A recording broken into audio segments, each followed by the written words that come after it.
thank you very much. I was saying as much as I agree that judiciary is a part of the problem, but that's just a little part of the problem in my mind. You've perfectly diagnosed the problem. What must the executive do? Because that's where most of the power resides. For example, in the office of the president, for example. And the problem over the years, up until this moment, is that politics, in most cases, trumps the fight against corruption.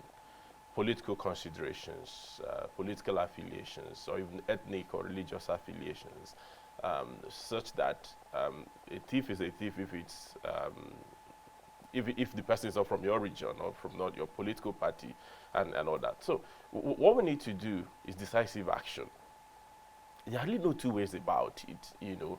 For the cases, and a lot of cases we don't get to know about because nobody exposes them because it doesn't make it to the headlines. But for the cases at least we get to know about, there should be decisive action. If you want to deter against corruption, you can't just talk about it. You must be seen to be acting and decisively. From the case of the grass cutter, the millions that were used to cut grass, and we saw how the presidency kept dilly-dallying. They kept, you know, until when the outcry was too loud for them to contend. Then they started some kind of process to lead to investigation and prosecution. But up to today, what is that case? You know, you've just given a good example, this one that happened again with Magu. So what is that file now? You know, so when leadership, and everything rises or falls with leadership, as we are told, when leadership foot drags on critical issues, then that's where the problem is. If you want to fight corruption, the president must not just present the mantra or the meme of a man who doesn't like corruption, no, but he must also present the meme of a man who acts decisively against corruption, no matter how close it comes. And that's how you engineer social change. If you don't deal decisively with the people who are the closest to you, then nobody will take you seriously. Every other person will interpret all the moves you make as politically influenced. So if you look for people who want to deal with problems decisively, they start with people around them. People around them know, for one, I don't tolerate corruption. And once you're caught, or once you're fingered, as you say, you know, the public sees that the president has dealt decisively with that matter. Now, if you as head of a government agency see the way the president has dealt with, say, the secretary to the government of the federation or a PAMSEC in the presidency, or some politician who, you know, is close to the president, you as the head of a government agency, you take dressing. You think twice before you do certain things, but we don't have this deterrence. You know, I remember someone said, when the president was sworn in first in 2015, a particular office, that everybody resumed work at before 8 a.m. You know, and that the people in the accounts department, you know, stopped coming to the office with their cars, because I mean, they say those are the people who have the most money in the government agencies. Stopped coming to the office with their cars. People park their cars at home so that nobody will see that they have big cars more than their income could support. People watched, and over the next few months after the president was sworn in, and there was no action. Ministers were not appointed. There were no decisive actions against corruption. There was no sustenance of the rhetoric against corruption. And people began to see that it was business as usual, you know, and the public service regressed again to all the contract inflation or the contract racketeering, you know, and then the politicians also saw that, I mean, all I needed to do to avoid prosecution was to move from PDP to the APC. And then people started moving, and people started having their assets returned to them, like the former Bayelsa state governor. You know, so when the public looks at this, the conclusion is basically, there's no fight against corruption. If you ask me today if we are fighting against corruption today, I'll give you a capital no, we are not. We only talked about fighting corruption when it was convenient for political and election purposes.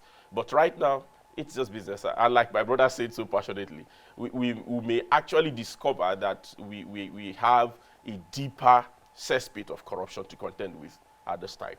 You know, in every think tank or group of intellectuals that have been privileged to participating, we've always come to the conclusion that Nigeria doesn't have a problem necessarily with the individuals who are assumed public office, but we have a problem more so with the system. if we had a system that worked, if we had a system that functions, it would automatically checkmate issues like corruption. So regardless of whichever leader is in power today or tomorrow or whatever, that person will be restricted to work within the structure that has been created, within the system that has been created. So when I'm thinking about sustainable solutions in fighting corruption and promoting transparency in Nigeria, I'm looking at sustainable frameworks. How can we go about building the system? I know it takes time, but when can we begin that work? Because we've been talking about it. Talking, I know, is one step, but when can the work begin, and how, most importantly, do we begin that first step? I think this is the critical conversation that needs to be had, because we can talk about what is being done and what is not being done, but then we need to look at the system. To me, corruption is a cultural thing in Nigeria. And when I talk about cultural thing, I don't mean it is traditional or indigenous to our ethnic groups, no. I simply mean it's something that has pervaded every fabric of our national life. So it has almost become the system, how we run. Corruption is our system. And if you try to operate outside of that system of corruption, then you're the endangered species. So how do we address this? Now, the one part of the two-pronged approach I would propose is the decisive action, which you just talked about. But the other part of it is the soft power element, where you then have to start a process of reorientation. Because if you look at it, over the years, we've had a system of skewed incentives, when it comes to wealth generation. So dignity of labor, people who work, people who toil, with all honesty and sincerity, whether in the public service, wherever you find them, they end up poor. But those who make the money, those who show the money, are those who are corrupt. So we've socialized generations, not just one generation. We've socialized generations of our citizens to believe that corruption is the right way, so to say. Now my turn, make I chop.